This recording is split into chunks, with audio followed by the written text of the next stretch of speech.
Sumainyo ang Panginoon ang pagpaparami ng tinapay at 2 isda.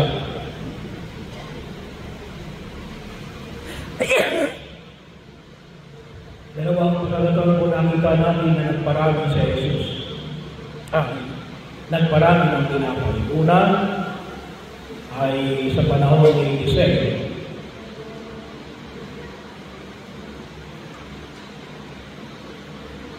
Sa aklat ng mga hari.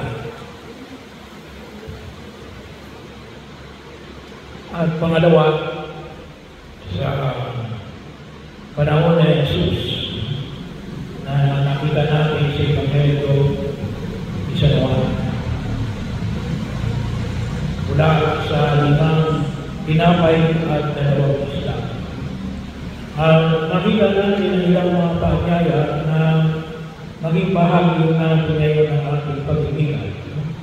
Una ay mayroong naparami ang tinapay sapagkat mayroong nagando. So, sa aklat ng mga hari, sa panahon ni Eliseo, ay ang isang lalaki na nagando. Ilang tinapay at yung trigo mula sa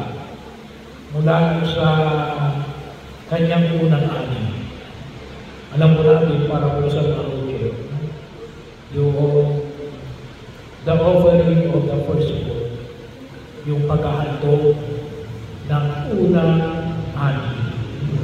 So, inihandog rin sa Diyos yung unang ani. At tamang-tama naman, may mga tao pinakausap si Eliseo at yun ang ipinakain ni Eliseo.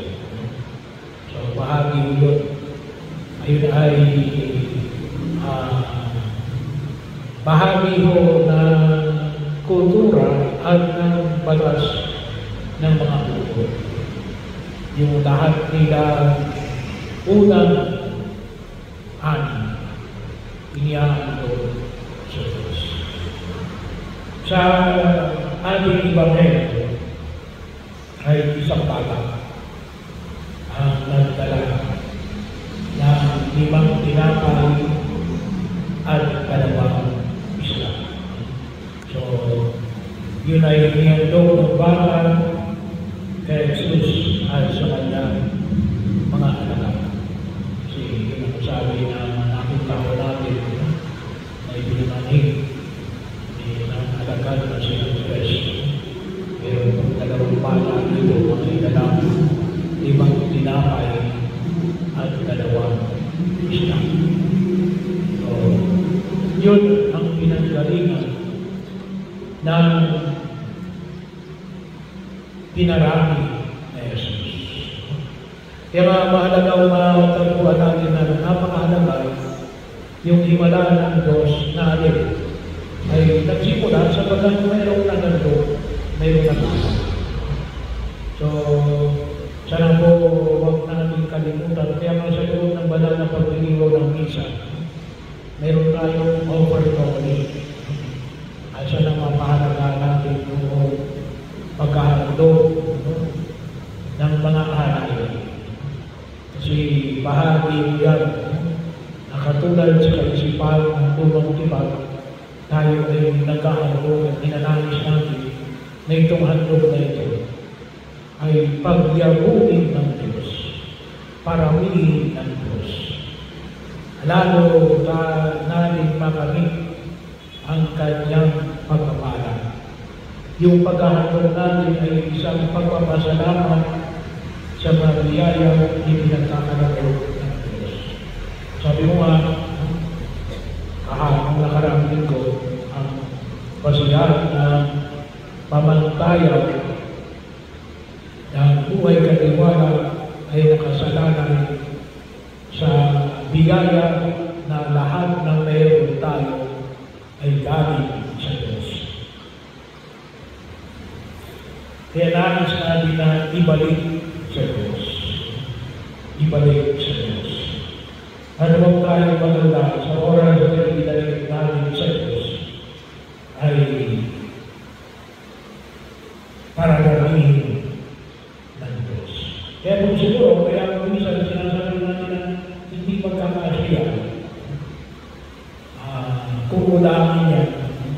Kasi nga, baka hindi natin ibinabalik sa Diyos. Pagkakalawa. At kaya nga siguro, yun ang aming kaisipan. Kaya dapat mabago yung aming kaisipan. Dahil pa mga meron tayo, ay may ipinagkaloob ng Diyos. Kaya huwag tayong mahiyang makipagbahagi at ninais natin na ipagpasalamat sa Diyos.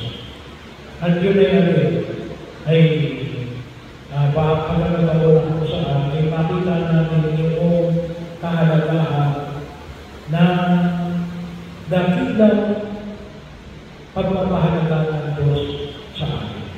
Kaya tayo nakapagkakato sapagkat binigyan tayo ng Diyos. Kaya bahagi ko yun. Kaya yung isa, hindi na napagkakato. Kaya kung isang kalimitan na yung iba, na mga hindi nagkakato, anong kalimitan na kanila? Always wanting. Palaging kulang. Palaging kulang. Kasi hindi na-appreciate yung mga bagay na ipinagkakaloob ng Diyos. Kaya, napakahalaga po para sa atin yung pagpapasalamat sa biyaya na ipinagkakaloob ng Diyos. Kasi po, yung kailan, kung bakit tayo nagkakaroon bilang pagpapasalamat. Bilang pagpapasalamat. Yun yung paraan ng ating pagkilala sa biyaya na ipinagkaloob ng Diyos. At sa oras na ipinagkaloob din natin, ibinabalik natin sa Diyos. Hindi yung pangalawa. Kasi dito nakita natin yung malaki. Yung pinarami ng Diyos ay kahit din sa bako. Yung pinarami sa panahon ng Eliseo, yun ay galing din doon sa binana. Yung pinarami niya sa Eliseo, galing doon sa isang batang lalaki. So, at nakita natin yung isang nakitang ng malaki na alin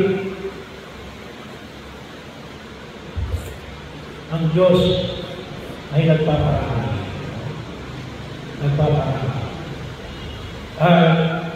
Pagkakataon lang sa akin, huwag natin kalimutan yung biyaya na langis na ipagkaloob ng Diyos. Lalong-lalo na saan?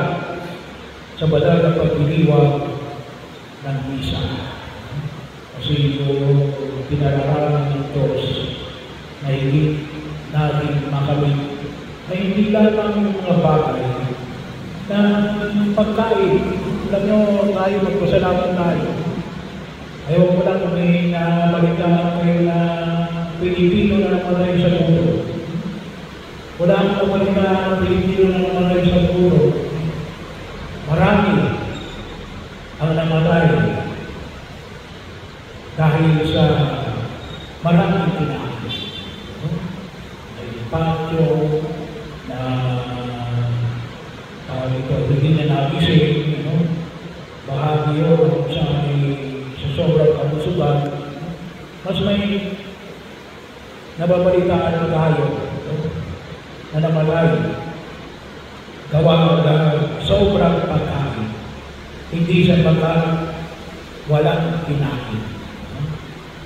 So bahagi yun ang mga nalimutan, yung himalang na ipinagkakaroon ng Diyos. Wala uuwi, sabi nga sa Ebanghelyo, ng gutom. Lahat ay nakakain hanggang gusto nila. At sila ay nabusog. Silang lahat ay nabusog. Bahagi yun. Yan ang pangalaga na makita ko natin. Yung isang biyaya na ipinagkakaloob ng Diyos sa atin. Ano yun? Hindi lang ba yung mga material na bagay? Ano yun? yung inihandog ni Jesus, yung kanyang sariling katawan at dugo sa banal na pagdiriwang ng misa. Kaya ulit-ulit yung sinasabi ko, kung walang handa, tumangkap kayo ng Panginoon. Ano lang naman yung handa? Yung kasalanan malaki. Kapag may kasalanan malaki, huwag pagkumunyan kasi lalo lang yung magkakasama. Ang tawag namin doon ay sacrilege. At kapag kayo ay kumali nang walang isang oras bago magdito. Pero kung wala itong dalawang ito, pagkumunyan kayo. Kasi yan yung magbibigay sa amin ng lakas sa pagtulong sa amin sa pag-araw-araw na buhay. Kasi yan yung mismo ay pinaniwalaan namin. Dahil lang ang mga Katoliko na niniwala na ang kinatanggap namin ay katawan at dugo ni Kristo. Ang pinakatanggap ng lahat ng himala. Pangatlo, punto siya rin. Kaya bahagi yung ito para tayo ay bigyan